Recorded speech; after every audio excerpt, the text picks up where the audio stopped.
Hey guys, welcome back to my channel. My name is Alexis. Hope if you're new, if you're true, what's good? If you haven't yet, subscribe because we're getting fit, fabulous, healthy, amazing, all that good stuff. In today's video, I do want to explain why I stopped Zepbound and then why I returned back to it. Let's get started.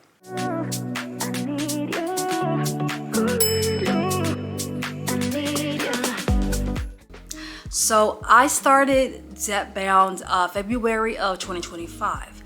Now I stopped in June or July of 2025. I'm not sure exactly. I can't exactly put my finger on it. I was kind of slowing down, maybe taking longer to take my doses, but I stopped around June and July. I stopped because I did hit my goal weight, which was 150. I actually was under 150 at one point. I had got down into like the 140s, which was great. I was no longer obese, overweight, none of that. Lab work looked good, and I did have issues in the past as far as, just some of my electrolytes, sodium, things like that. So there was really in my head no reason for me to continue. Now, I started from the 2.5 and I went up to 7.5. I know some people go up to 15. I never did. There was no need for me to go to 15. My body responded so well to this. And I don't know if that's because I had been on Wegovy once before, but my body responded well. I think my first week that I took the 2.5, I actually lost like 5 pounds. I don't know if that was water weight, that was just like inflammation, whatever that was, I lost weight just from the jump. I'm actually in a couple of different Reddit groups. I mentioned in one of my Reddit groups that I stopped cold turkey, and a lot of people were like, no, you're supposed to teeter down.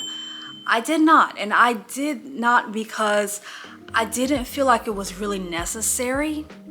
I felt like I did know enough about my body to be like, okay, so I know what this is, I know what that is, I know why I'm doing this. So instead of me putting out, just more money, I just decided it was just best for me to stop altogether. Now, when I stopped, I did notice that it took my food noise a super long time to come back. I'm talking about maybe a month or so. And I don't know if that was because my brain mentally got used to not hearing the food noise, or if there were just things going on to where I was being distracted from the food noise. Now, I previously said that I understand how my brain and my body works and why I was eating the way I ate. So the food noise we figured out is actually, for me, stress and anxiety and boredom. So me and my therapist went back to the root cause. When did I start to overeat? I started to overeat as a child because I was stressed and I had anxiety, and food comforted me. And even now, as a 36-year-old adult, I have sat down, stressed out on a very, very, long, busy day. And I'm like, okay, now I want ice cream. I want this, I want that. And it's like, no, you're stressed and you're looking for a way to comfort yourself. It's like a safety blanket. That is why I ate. That is what my food noise was. I was either bored, stressed, or anxious. The very first thing that I noticed as far as my body, or physical changes that I noticed for my body, was my stomach came back. I had a fupa again. Like, I used to be able to feel like the bones. No, I got a fupa. I'm literally wearing high-waisted jeans and I have a fupa. I look pregnant right now. But I understand that that is inflammation. And I understand that that is not only caused by my PCOS, but it's caused by what I eat. And it is caused by simple things as like what I drink and my environment, and also how stressed I am. So stress plays such a big part in my weight and why I'm overweight and why I've always been overweight. As I previously stated in other videos, I had a plan. When I stopped, my plan was to, okay, I still meet with my dietitian. We plan out meals. We have a whole month that she sends me. When we first met, she was like, what do you like and what do you not like? She has a whole month planned for me. So I'm on anti-inflammatory to keep some of the PCOS belly down. I am also on no dairy, no sugar, It's not as strict as it probably should be, because I don't want to, just refrain from enjoying life. Like, for instance, Thanksgiving just passed. Of course, I'm going to enjoy Thanksgiving. So, and Christmas is coming up. Of course, I'm going to enjoy Christmas. I'm just not going to, not enjoy things in life, but I'm going to be smarter about my choices that I make. I am going to substitute when I can. And of course, I'm going to continue with my supplements, and I'm going to continue to get the nutrients that I need in my body. Now, I do understand that research does show that people regain all their weight whenever they come off a GLP-1 drug. I have not regained all my weight. I was 210 pounds. I'm like maybe 160 now, and my goal weight was 150. Like I said, inflammation, give or take, which is okay. I'm happy with that. I'm happy with 160. It is better than 210 on any given day, okay? Let me show you guys the reason I restarted.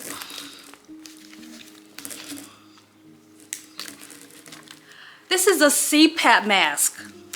These are all types of CPAP masks because I could not find one that allowed me to sleep. The second I tested in, I believe it was maybe February, they were like, yes, you have sleep apnea.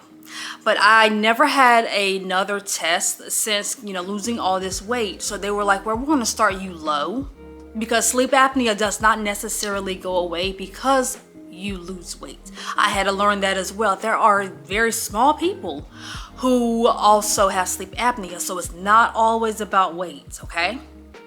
So when they hit me with these masks, and I was going to actually vlog my sleep study, but the sleep study, when I went in, I had to spend the night, of course, and I mean, they had like monitors on my legs, around my waist, and of course my mask. It was kind of difficult, and it actually then took them maybe 2 or 3 weeks to let me know what my results were, because I don't think I got maybe 6 hours of sleep. So they didn't get too much information, and this was probably about 2 or 3 months ago. So they started me like on the lowest, and it was still so much pressure coming from the mask into my nose that a lot of times it would pop my ear open, and I would wake up in the morning with an earache because of how much pressure just popped my ear open. So I was like, you know what? We're going back to Zepbound, because Zepbound is approved for sleep apnea. I'd rather shoot a needle than to put up with all of this. I slept better at night, not breathing, than with the mask on. And I maybe only had the machine for about a month.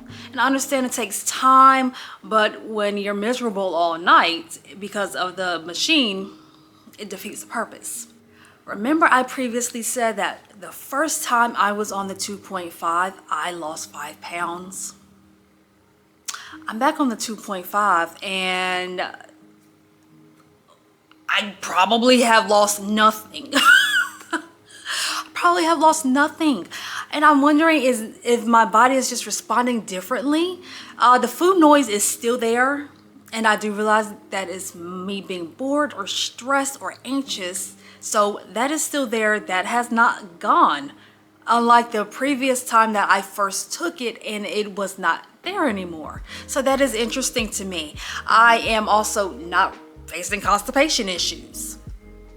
I'm still, going to the bathroom per usual, and I'm assuming that's probably because I'm eating, unlike last time where I didn't have an appetite at all.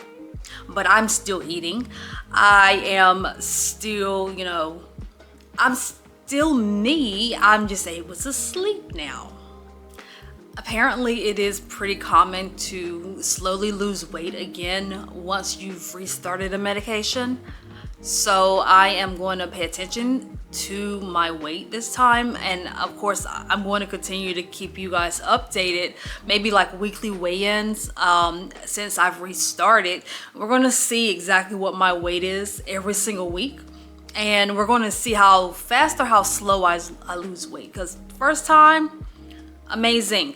I literally went down 60 pounds within a few months, but this time we're gonna see.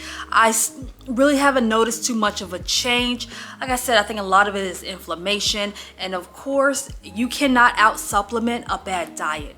So I still have to be mindful of what I consume, what I eat, what I put in my body, and of course you guys are holding me accountable, okay? I love the fact that I have a lot of eyes on me, because if I did not. So here's what we're going to do differently this time. The first time I did do a lot of research. I did know kind of sort of what to expect because I was on Wegovy. But this time, no, I really have no idea. Seeing as how my food noise is back and I'm not losing that much weight, and it's apparently once you restart, it is kind of slower with things. So you know what?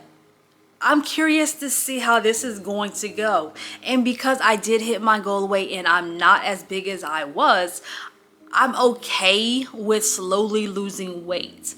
I mainly want this for sleep apnea. As of right now, I'm not sure if I have any plans to go up. I think I sleep fine at night as of right now. So maybe it's a mindset shift, but it's really for sleep apnea. I really want to continue to breathe at night and not snore. But the weight loss is, or really the maintaining of my weight loss is the goal.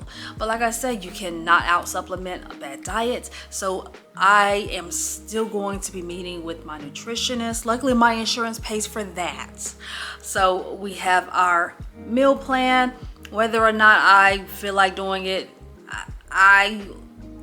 if you haven't seen the video of me trying to meal prep, go watch that, because I'm not a meal prepper. I live alone, and a lot of times I don't even want to eat.